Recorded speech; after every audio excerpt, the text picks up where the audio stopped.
സംഗതി. ഒരു ഫ്രെയിം, ഒരു 3 അടി നീളമുള്ള ഹുക്ക്, ഒരു 1.5 അടി നീളമുള്ള ഹുക്ക്, ഒരു 3 കൂടെ ഇതിനകത്ത് ഇങ്ങനെ ഇടാം. ഒന്നോ രണ്ടോ ബാഗ് ഇതിനകത്ത് ഇടാം, ഒരു കഷ്ണം പൈപ്പ്. ഇത്രയാണ് നമ്മുടെ ബേസിക് ഫിക്സ് എന്ന് പറയുന്നത്.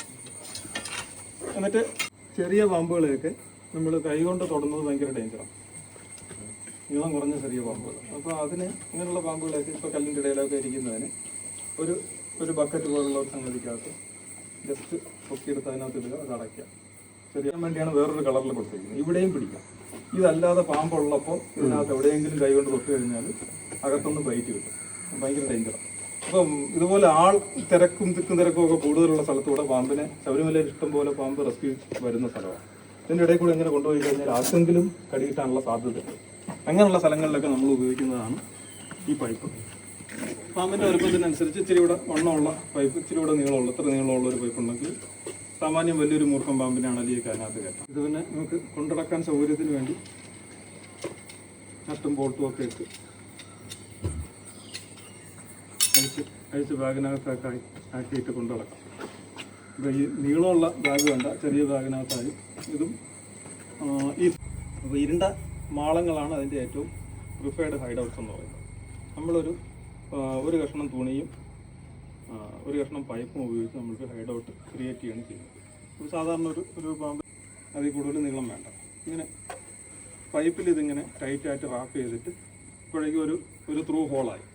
ഇത് ഏതെങ്കിലും ഒരു ഭിത്തിയോട് ചേർന്ന ഒരു സ്ഥലത്ത് ഇങ്ങനെ ടൈറ്റായിട്ട് വെച്ച് കഴിയുമ്പോഴേക്കും നമ്മുടെ സെറ്റപ്പായി, പാമ്പിന് കയറാനുള്ള മാളം സെറ്റപ്പായി. ഇത് നിവർന്നെടുക്കുക, പാമ്പ് കയറുമ്പോഴേക്കും ത്രൂ ആയിട്ട് അതിന് കയറിപ്പോകാനുള്ള സൗകര്യം ഉണ്ടായിരിക്കുക എന്നുള്ളതാണ്. ഇത്രയും ചെയ്ത് കഴിഞ്ഞാൽ നമുക്ക് പാമ്പിരിക്കുന്ന ഇടത്തുനിന്ന് അതിനെ ലിഫ്റ്റ് ചെയ്യാം.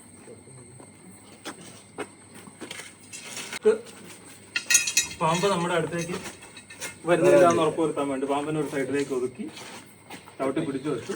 നമ്മൾ ഈ കെട്ടഴിച്ചു, ഈ കോർണറിൽ പിടിച്ച്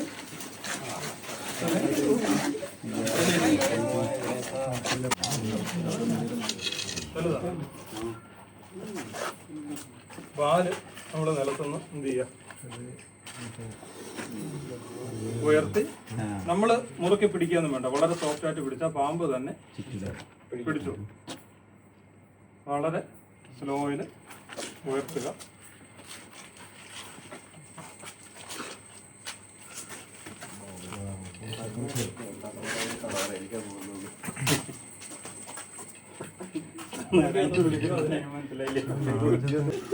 ഇഷ്ടിക മാറ്റിയിട്ട് ഒന്ന് പൊക്കി നോക്കുക, കംപ്ലീറ്റ് ആയിട്ട് കയറി പോയിട്ടുണ്ട്. ഇത് ഇത്രയും വലിയ പാമ്പായതുകൊണ്ട് അത് കയറി പോകുന്ന നമുക്കറിയാം.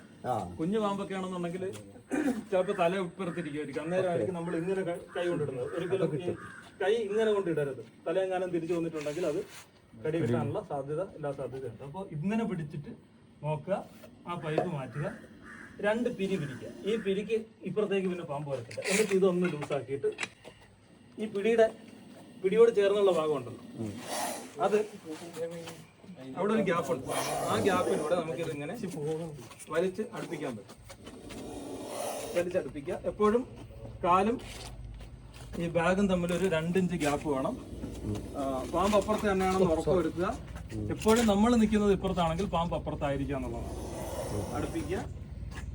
ഒരു മീഡിയം ചുറ്റിയിട്ട് ഈ കെട്ട് ശ്രദ്ധിക്കുക, ഒറ്റ വലിക്ക് കഴിക്കാൻ പറ്റുന്ന കെട്ടാണ്.